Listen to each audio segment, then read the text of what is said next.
चुनकर बदला ले रही है। आज से करीब 1 साल पहले इजराइल ने हमास आतंकियों के खिलाफ जंग छेड़ी, जिसके बाद लेबनान से हिजबुल्ला और यमन से हूती ने इजराइल के खिलाफ प्रॉक्सी वॉर छेड़ दिया। समय समय पर इजराइल पर ड्रोन और मिसाइलें दागी गई।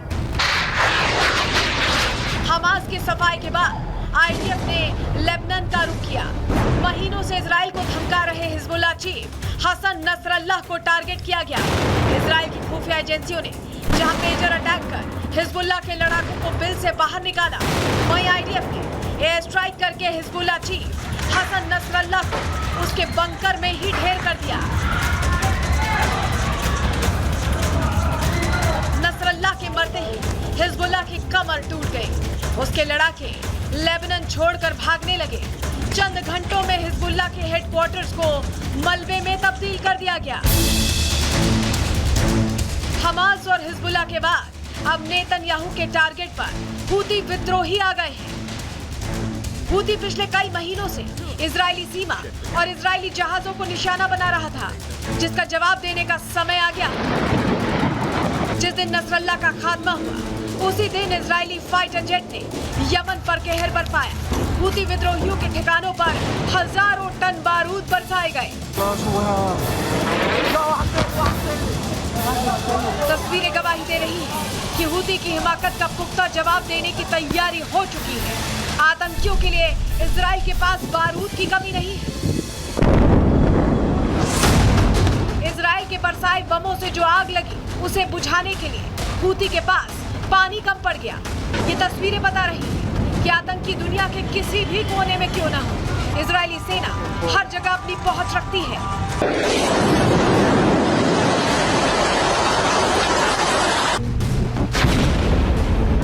यमन का होइदे ईदाह बंदरगाह इजराइल से 1800 किलोमीटर दूर मौजूद है। इतनी दूरी पर सटीक हमले करना काफी बड़ी बात मानी जाती है।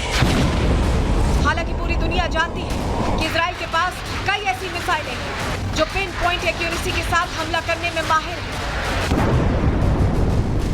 इससे पहले भी इजराइल ने लड़ाकू विमानों के जरिए यमन में हूती विद्रोहियों के ठिकानों पर हमले किए थे। फिलहाल इजराइल के इस हमले को हूती के ड्रोन अटैक का जवाब माना जा रहा है।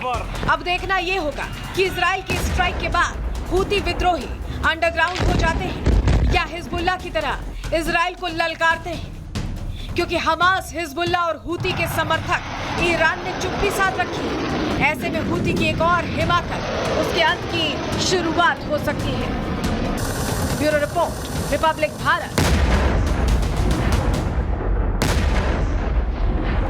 तो देखा, हूती अगर हिमाकत करने की सोच भी रहा है तो अभी भी ठहर जाने का वक्त है, क्योंकि स्ट्राइक्स शुरू हो चुकी हैं। रक्षा मंत्री इजराइल के योव गैलेंट का ये कहना है कि सीधे सीधे जितने भी दुश्मन हैं वो ये समझ जाएं कि हमारे लिए कोई भी जगह दूर नहीं है, क्योंकि नसरल्लाह का तो खात्मा कर दिया है। अब कैसे यमन में स्ट्राइक कर रहे हैं ये भी बता रहे हैं योव गैलेंट कि आतंक का खात्मा होगा चाहे वो कहीं भी हो। सुनिए जरा।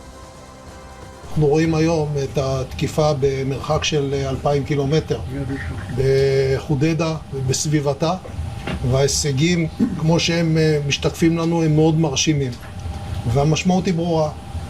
מי שמנסה לתקוף אותנו או לפגוע באזרחי ישראל ישלם מחיר כבד מאוד. आपको जानकारी दे दें कि हूती विद्रोहियों को हमास और हिजबुल्ला से ज्यादा खतरनाक कहा जा रहा है। क्यों खतरनाक कहा जा रहा है, ऐसी क्या ताकत है, चलिए आपको बता देते हैं। हूती विद्रोहियों की ताकत का राज क्या है। दरअसल हूतियों की लोकेशन उनकी सबसे बड़ी ताकत है, सबसे बड़ा उनका हथियार है। सैन्य सहायता हूती की दूसरी सबसे बड़ी शक्ति है। यमन देखिए, दो तरफ से दो मुल्कों से घिरा हुआ। आपको पोजीशनिंग बता रहे हैं कहां पर है। यमन के उत्तर में सऊदी अरब है और यमन के पूर्वी सीमा पर ओमान है। आपको तस्वीर भी दिखाकर समझा रहे हैं। बाकी दो तरफ समुद्र है और यही हूती की सबसे बड़ी ताकत है। दक्षिण में अदन की खाड़ी और पश्चिम में लाल सागर है और यहाँ से तमाम जो ट्रांसपोर्टेशन है वो होता है। स्वेज नहर पर हूती की अच्छी पकड़ है। इसी रास्ते से ईरान हूती की मदद करता है, आर्म्स और एम्युनिशन देता है और यही वो ताकत है जिसके बल पर हूती को लग रहा है कि वो इजराइल को आंखें दिखा सकता है, उन्हें डरा सकता है। लेकिन इजराइल ने पहले ही साफ कर दिया है कि आतंक का खात्मा होगा। लेकिन सबसे पहले आपको ये जरा तस्वीर देख लीजिए। ये तस्वीर आ रही है गया पाकिस्तान से। आपको बताएं कि कट्टरपंथी सोच वाले पाकिस्तान को मिर्ची लग गई है। क्यों? क्योंकि नसरल्लाह को ढेर किया गया और ऐसे में आतंकिस्तान सुलगता दिखाई दिया।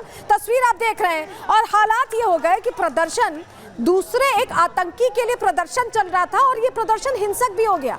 अपने ही पुलिसकर्मियों से ये प्रदर्शनकारी अपने ही देश में भिड़ते दिखाई दिए।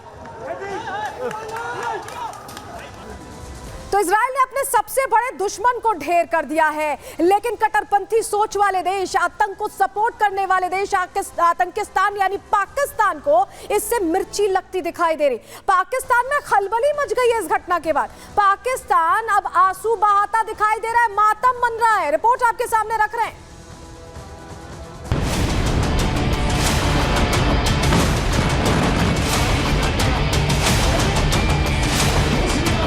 पाकिस्तान किस कदर कट्टरपंथी सोच की चपेट में है, इसका अंदाजा आप इन तस्वीरों से लगा सकते हैं। इजराइल ने आतंकी हसन नसरल्लाह को ढेर किया तो आतंकिस्तान सुलग उठा।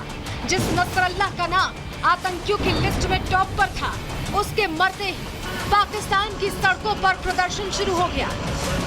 ये भीड़ सड़क पर उतरी थी इजरायली एक्शन का विरोध करने के लिए, लेकिन धीरे धीरे भीड़ उग्र हो गई। भीड़ में शामिल कट्टरपंथी अपनी ही पुलिस से भिड़ गए। जाहिलियत की हद तो तब पार हो गई जब इन कट्टरपंथियों ने पुलिस को ही अपना दुश्मन मान लिया। पुलिस वालों पर पत्थरबाजी शुरू कर दी। जानकारी के मुताबिक प्रदर्शनकारी अपने तय रास्ते से हटकर अमेरिकी दूतावास की ओर बढ़ने की कोशिश करने लगे, जिसके बाद पुलिस ने उन्हें रोका और शांतिपूर्ण विरोध प्रदर्शन के तय रास्ते पर जाने की अपील की, लेकिन उपद्रवी नहीं माने और पुलिस पर पथराव करना शुरू कर दिया, जिसमें कुछ पुलिसकर्मी घायल हो गए। जिस अमेरिका के सामने शहबाज शरीफ कटोरा लिए खड़े रहते हैं, उसी अमेरिका को पाकिस्तानी कट्टरपंथी आंखें दिखा रहे हैं।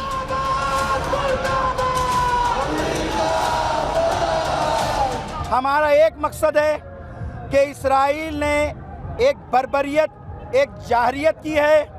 हम उस सैयद मजलूम शहीद से इजहार यकजहती और अमेरिका इस्राइल से इजहार नफरत के लिए सड़कों पर आए हैं। भीड़ ने पुलिस पर पत्थरबाजी की तो प्रदर्शनकारियों को तितर बितर करने के लिए कराची पुलिस ने आंसू गैस के गोले छोड़े और लाठीचार्ज किया। पुलिस ने पहले से ही कंटेनर खड़े कर दिए थे और अस्थायी बैरिकेडिंग कर दी थी, जिसे हटाने के लिए कट्टरपंथियों ने महिलाओं और बच्चों को आगे कर दिया, जिसके बाद पुलिस ने भीड़ को रोकने के लिए ताकत इस्तेमाल की। पाकिस्तान के लोग ही नहीं, पाकिस्तान के नेता और मंत्री भी आतंकी नसरल्लाह के मरने पर आंसू बहा रहे हैं। पाकिस्तान विदेश मंत्रालय ने इजरायली एक्शन की निंदा की। हसन नसरल्लाह की मौत को बड़ी घटना करार देते हुए मंत्रालय ने लेबनान के साथ खड़े होने का संकल्प लिया। पाकिस्तान भले ही कंगाली की कगार पर है, लेकिन कट्टरपंथियों से उसका मोह नहीं छूट रहा है। Bureau report, Republic Bharat.